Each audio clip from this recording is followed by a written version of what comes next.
Hello, friends, and welcome into NFL Daily. If you have not already, hit that big red button and subscribe. On today's video, we're taking you through the latest NFL news and rumors, several of which involve some big-time contract discussions, beginning with Ronnie Stanley, who wants the bag from the Baltimore Ravens. Now, he's coming off a first-team All-Pro season.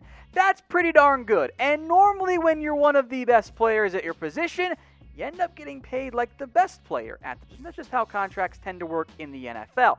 But on top of that side, ESPN reports that Stanley's deal could be a record for a non-quarterback. Now, Laremy Tunsil just got $22 million per year over a 3-year deal to become the highest paid offensive tackle in the NFL based on the per-year figures. He actually didn't just surpass Lane Johnson, he blew Lane Johnson out of the water. Lane Johnson got $1.5 million more than Trent Brown ended up getting. Laremy Tunsil comes in at $4 million per year more than Lane Johnson does. Stanley, of course, will want to beat that. They're both franchise left tackles, and if history has shown us anything when it comes to NFL deals, it's that the latest guy ends up getting the most money. But Stanley being the highest paid non-quarterback per year would be expensive. At that point, you're approaching almost $24 million per year. Now, Stanley does have some time left on his contract. The Ravens can find a way to finagle that deal so it's not really $24 million per year on the cap, but that's expensive. And it might be too much because $24 million, as great as Stanley is, that's a lot when if you're the Ravens, you also know we got Marlon Humphrey coming up. We got Lamar Jackson coming up. Mark Andrews, Orlando Brown could also use some extensions down the road. That's a debate the Ravens will have to have. If the NFL cap explodes as the NFL hopes it's going to, well, that makes life a lot easier in the end for the Baltimore Ravens. We'll talk about Deshaun Watson next, but first, everyone, we are trying to get to 200,000 subscribers here on Chat Sports. So if you want more NFL news and rumors, you want some of our live show, including our live Q&A, power rankings, and pretty much everything you could ever want on the NFL, then hit that big red button and subscribe today. Let's go now to Deshaun Watson, as a report out of the Houston Chronicle is that Watson and the Texans have engaged in, quote, extremely preliminary discussions around an extension, which is a fancy way of saying, yeah, they've kind of started, but there's really been no progress made. Watson is going to get paid a significant amount of money, and there is a very real chance, especially if this deal comes after Mahomes gets paid by the Kansas City Chiefs, that Watson might end up surpassing the $40 million per year threshold, a massive figure for quarterbacks in the NFL.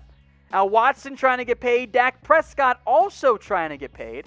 So let me know in the comments, who's the better quarterback? We'll break this down more in depth. The answer might surprise you, but I'll make this the pinned comment on today's video. So if you get the ad break here on YouTube, scroll on down, type your P's for Prescott or W for Deshaun Watson.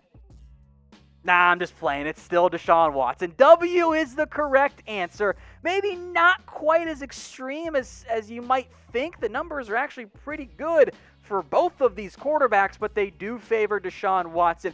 Fewer games here, by the way, for Watson. Remember, he missed some time in his first year. He's a great quarterback. He's a franchise guy. I don't really think we're going to argue against that. Maybe. Now, maybe you don't want to pay him $40 million. I get that. But that's the way the market is heading for the quarterback position. And if Houston's smart, they will try to be proactive in getting the Deshaun Watson deal done. Maybe you could try and get him at 38 right now. That's a lot of money, but won't look that bad once Mahomes ends up getting paid. And keep this in mind, folks. Wilson, Big Ben, Rodgers, and Goff, the top 4 highest paid quarterbacks, all came within the past calendar year. Everything changes in a matter of a year to 2 years, 3 years when it comes to the quarterback position. If you pay Watson now, you'll save some money in the long run. And I do have some concerns about the Texans' offensive line and how the receiving core will fare without DeAndre Hopkins, but I am very confident that Deshaun Watson is a top 10 quarterback, if not top 5 quarterback. I kind of think he's top 5. I think he's a franchise guy.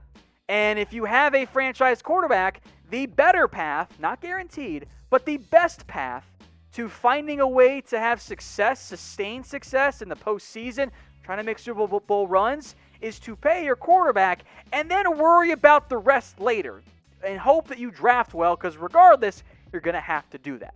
So let me know in the comments section what you would pay Watson per year. I'm sure many of you don't want to pay him $40 million. That might be what the price tag ends up being like, depending, of course, on when they get that deal done. So let me know in the comments your max amount for Watson per year.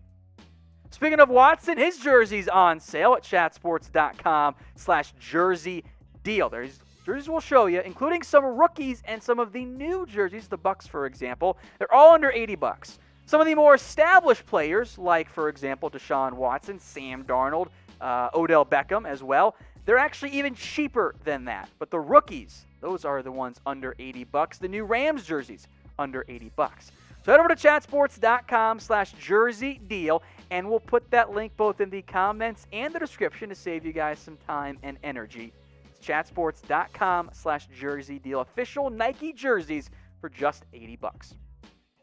Let's move now to Jadeveon Clowney because, there's still rumors around him. The New York Post reports the Giants simply aren't interested in Clowney. They would prefer to retain Marcus Golden. More on him coming up in a little bit. The unfortunate reality for Clowney is that he's misjudged his market. He wanted $20+ million per year, and he hasn't really sniffed that figure whatsoever. Now, as for the Giants side of it, it would make some sense to pursue Clowney as an outside linebacker, as an edge rusher, if you want to call it the weak side, the Sam in that 3-4 scheme. That's fine. They're pass rushers. O'Shane Ximenez, Lorenzo Carter. They added Kyler Fackrell. We'll see if Carter Coughlin can develop in anything. I don't trust a pass rush, as good as the defensive line can be for the Giants, of Ximenez and Carter. I would pursue Clowney. They clearly don't want to, and they are far from alone in that, by the way. Many NFL teams haven't shown interest in adding Clowney.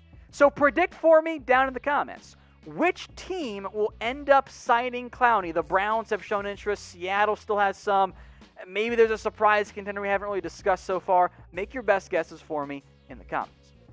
Now, Clowney's never been a 10-sack guy in the NFL. That's not to say he's been bad. Maybe a little bit underwhelming for where the NFL thought Clowney was going to be at this stage in his career. And unfortunately for him, coming off an injury-limited season with only 3 sacks. It's driven down his market. That's unfortunate. The Giants, though, they don't want Clowney. They're trying to keep Marcus Golden. And they placed the profoundly rare and very rarely utilized unrestricted free agent tender, the UFA tender. What that means is, if no one signs Golden before the July 22nd deadline, the Giants get to keep him on a 1-year deal, and Golden would get a 10% raise based on last year's salary, which would put him at $4.12 million in 2020. That would be pretty darn good value for a player who, very much under the radar, had 10 sacks this past year. And this is the second time in the past 4 years Golden has surpassed that 10-sack figure. The issue is, injured in 2017, kind of banged up 2018, nowhere near as productive. He's been inconsistent. But if you can get Golden, who had more sacks than Clowney, for a little over $4 million, that's a pretty good deal for the Giants. ESPN back at it again with their crazy takes. Rob Ninkovich, the former Patriot, says that he'd take Tua Tagovailoa right now over Lamar Jackson to start a franchise. He also claims Tua will be the best NFL quarterback within 3 years, even over Patrick Mahomes. So kind of hot takey here. The problem with this is that the process sucks. If you are taking a rookie quarterback, pretty much any rookie quarterback, over the NFL MVP, that's bad process. You can believe in Tua. I have some faith if he can stay healthy. The injuries are a pretty big concern. You would make the same argument against Lamar Jackson, right? Because he runs the football a lot. But Lamar knows how to not take bad hits. He hasn't been injured. Tua has been. And if you want to argue Tua's going to be a great franchise quarterback, I'm on board with you. You're taking Tua over this guy? Over Lamar? Fellas and ladies and gentlemen, can we stop disrespecting Lamar Jackson? I know we're trying to make him into a one-hit wonder. Okay, whatever. That's fine if you're worried about him long term.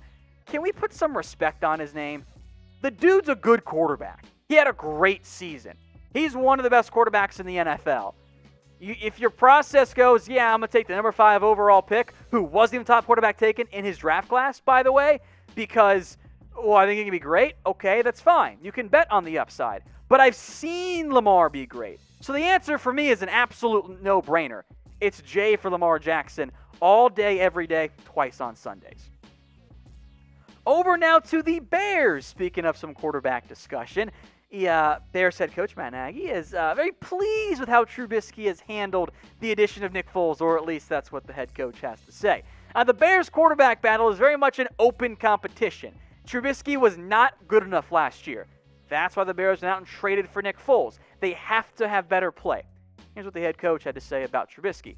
He's been really, really good in the fact that he's taken this head on. He's accepted it. He understands it. We're also competitive, but we're human too. There's a realness to the fact that, okay, you're going to bring somebody else in here and have me compete. Initially, it's probably a shock, but then after, it's like, let's go. So hopefully Trubisky does handle this well from a mental standpoint. I think he lost his confidence last year. He didn't look comfortable or confident in the pocket, and it showed. Same thing happened to Baker Mayfield too. Maybe Trubisky wins the job. I think that'd be ideal for Chicago. Is the guy you took number 2 overall keeps his job early on in his NFL career. We'll see what Nick Foles does. There is some familiarity there with some of the coaching staff in Chicago. The Bears' biggest question mark by far is the quarterback spot. The defense is pretty darn good. The O-line, hopefully better, but the Bears need better play out of one of, if not both of these quarterbacks. So who starts in Chicago this year, or at least starts the majority of the games? I wonder if you might see both get some playing time at some point. N for Nick Foles, or type M for Mitchell Trubisky. One more time, because it's kind of be confusing. N, Nick Foles, M, Mitchell Trubisky. Some other quick notes here I wanted to mention. After today, Monday, on Tuesday, the NFL will impact with the post-June 1st cap cuts. What that means is it allows you to spread dead money over multiple years. So starting tomorrow, these teams will get some extra cap space. The Bears will save $2.8 million because they cut Trey Burton. The Falcons will save $10.75 million because they cut Desmond Trufant. The Jets save $11 million because they released Tremaine Johnson. And the Rams save $5.5 million with Todd Gurley's release. I'll also make note, this has not yet been made official by any of the franchises, but the Cowboys and Panthers can both save significant money by waiting to put Travis Frederick and Luke Kuechly on the retirement list after the June 1st deadline. That will save them upwards of about $7 million apiece.